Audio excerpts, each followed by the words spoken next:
Hi, hello and welcome to Akshita's Creation. நாம் இன்னைக்கு பார்க்க போற ரெசிபி செட்டிநாடு பால் பணியாரம். இது ரொம்பவே சிம்பிளான ஒரு ஸ்வீட். ரொம்ப ஈஸியா செஞ்சிடலாம். ரொம்பவே டேஸ்டியா இருக்கும். இதுக்கு நம்ம ஸ்பெஷலா தனியா மாவு அரைச்சி செய்யணும்னு அவசியம் இல்ல. நம்ம நார்மலா வீட்ல இட்லிக்கு மாவு அரைப்போம்ல.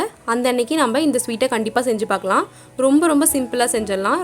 ரொம்ப சூப்பரா இருக்கும். எல்லாரும் வீட்ல கண்டிப்பா ட்ரை பண்ணி பார்க்கணும். அப்படி ஒரு ஸ்வீட் இது.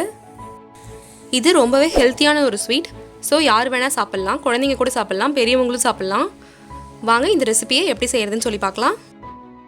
நம்ம இன்றைக்கி பார்க்க போகிற ரெசிபி ஒரு சூப்பரான ஸ்வீட் ரெசிபி, செட்டிநாடு பால் பணியாரம்.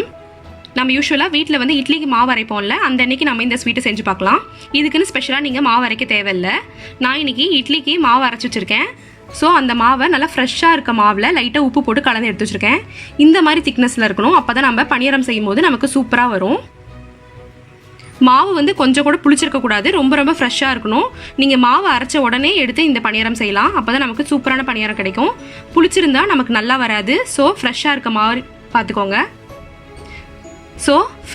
மாதிரி பார்த்துக்கோங்க. ஏலக்காய் ஒரு ஏலக்காய் எடுத்து நல்லா பொடியாக நுணுக்கி வச்சுருக்கேன். நாட்டு சர்க்கரை ஒரு 6 ஸ்பூன் எடுத்து வச்சுருக்கேன். நீங்கள் நாட்டு சர்க்கரைக்கு பதிலாக ஒயிட் சுகர் கூட எடுத்துக்கலாம். பட் ஆனால் நாட்டு சர்க்கரையில் செய்யும் போது நமக்கு ரொம்ப ஹெல்த்தியானது. ஸோ நான் இன்றைக்கி நாட்டு சர்க்கரை தான் எடுத்திருக்கேன். ஒரு கைப்பிடி அளவுக்கு பொடியாக வெட்டின தேங்காய் எடுத்து வச்சுருக்கேன். ரொம்ப அதிகமாக தேவையில்லை, ஏன்னா நம்ம தேங்காய் பால் அரைக்க போகிறோம். ஸோ ஒரு கொஞ்சம் ஓரளவுக்கு எடுத்துக்கிட்டிங்கன்னா நம்ம பல்லில் கடிப்படும் போது நமக்கு சூப்பராக இருக்கும். அதுக்காக தான் இந்த தேங்காய் எடுத்துக்கிறோம். இது தேங்காய் பால். நான் தேங்காய் பால் ஒரு டம்ளர் ஃபுல்லாக எடுத்து வச்சுருக்கேன். பாருங்கள், இந்த டம்ளர் ஃபுல்லாக நான் தேங்காய் பால் ஒரு டம்ளர் எடுத்துருக்கேன். நீங்கள் வேணால் ஜாஸ்தி கூட சேர்த்துக்கலாம். நான் இன்றைக்கி ஒரே ஒரு டம்ளர் தான் எடுத்துக்கிறேன். இது நார்மல் பால். நான் ஃபுல் க்ரீம் மில்க் எடுத்திருக்கேன். இந்த ஃபுல் க்ரீம் மில்க் நல்லா காய்ச்சி ஆற வச்சு எடுத்து வச்சுக்கோங்க. சூடாக ஊற்றக்கூடாது. இதுவும் அதே போல் ஒரு டம்ளர் எடுத்திருக்கேன். இப்போது நம்மளோட பால் பணியாரத்துக்கு தேவையான பணியாரம் எப்படி செய்கிறதுன்னு சொல்லி பார்க்கலாம். நம்ம பணியாரம் செய்கிறதுக்கு ஃபஸ்ட்டு அடுப்பில் ஒரு வானல் வச்சுக்கோங்க. வானல் நல்லா ஹீட் ஆனதும் ஆயில் சேர்த்துக்கோங்க.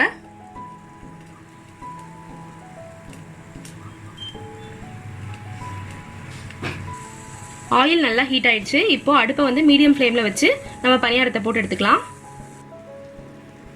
மாவை இந்த மாதிரி நம்ம ஸ்பூனில் கொஞ்சமாக எடுத்து நம்ம எண்ணெயில் போடலாம். நம்ம சேர்த்துக்கலாமா எண்ணெயில்.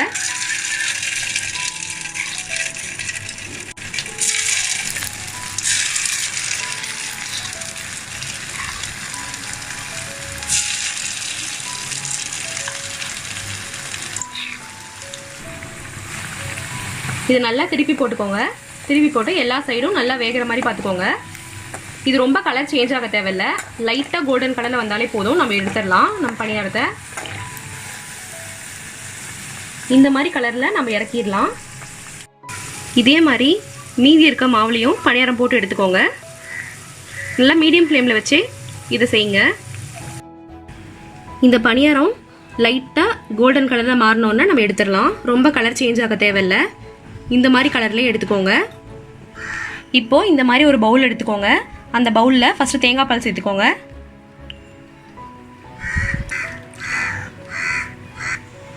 நெக்ஸ்ட்டு நார்மல் பால் காய்ச்சி ஆற வச்சுருக்கோம்ல, அதை சேர்த்துக்கலாம்.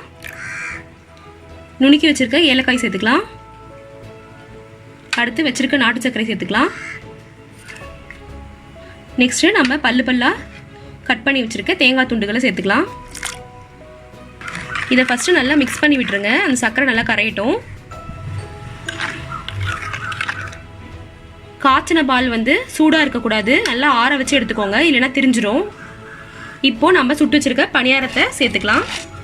பணியாரம் சூடாக இருக்கும் போதே ஆட் பண்ணிக்கோங்க. அப்போ தான் நல்லாயிருக்கும். அப்போ தான் அந்த பாலில் ஊறி நமக்கு சாப்பிடும்போது ரொம்ப நல்லாயிருக்கும்.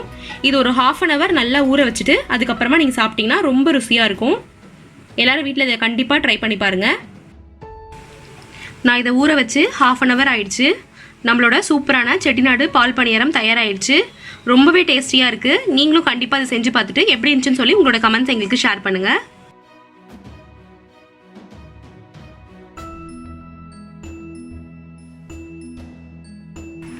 நம்மளோட எம்மியான பால் பணியாரம் தயாராகிடுச்சு. பார்க்குறதுக்கே எவ்வளோ ஆசமாக, பார்க்குறதுக்கே ரொம்ப ஆசையாக இருக்குது. நான் இப்போ டேஸ்ட் பண்ணி பார்த்தேன், ரொம்ப ரொம்ப டேஸ்டியாக இருந்தது. நீங்களும் எல்லோரும் இதை கண்டிப்பாக டேஸ்ட் பண்ணணும். ஸோ வீட்டில் செஞ்சு பாருங்கள். இது உங்கள் எல்லாருக்குமே ரொம்ப ரொம்ப பிடிக்கிற மாதிரி இருக்கும் இந்த ஸ்வீட்டு. நீங்கள் இதை சாப்பிட்டு பார்த்தீங்கன்னா அதனோட ருசி தெரிஞ்சால் அதுக்கப்புறமா நீங்கள் ஒரு டைம் இட்லிக்கு மாவு அரைக்கும் போதுமே இந்த ஸ்வீட்டை வந்து கண்டிப்பாக செய்யணும்னு சொல்லி உங்களுக்கு ஆசையாக இருக்கும். அப்படியேப்பட்ட ஒரு ஸ்வீட் இது. ஸோ கண்டிப்பாக எல்லோரும் வீட்டில் செஞ்சு பார்த்துட்டு உங்களோட கமெண்ட்ஸ் என்னன்னு எங்களுக்கு ஷேர் பண்ணுங்கள். எங்களோட சேனல் இன்னும் சப்ஸ்கிரைப் பண்ணாதவங்க சப்ஸ்கிரைப் பண்ணுங்கள். ப்ளஸ் உங்கள் ஃப்ரெண்ட்ஸ் ரிலேட்டிவ்ஸ் எல்லாருக்கும் எங்களோட சேனல் பற்றி ஷேர் பண்ணுங்கள். எங்கள் வீடியோ பிடிச்சிருந்தா லைக் பண்ணுங்கள். தேங்க்ஸ் ஃபார் வாட்சிங் அண்ட் கீப் சப்போர்ட்டிங் அஸ்.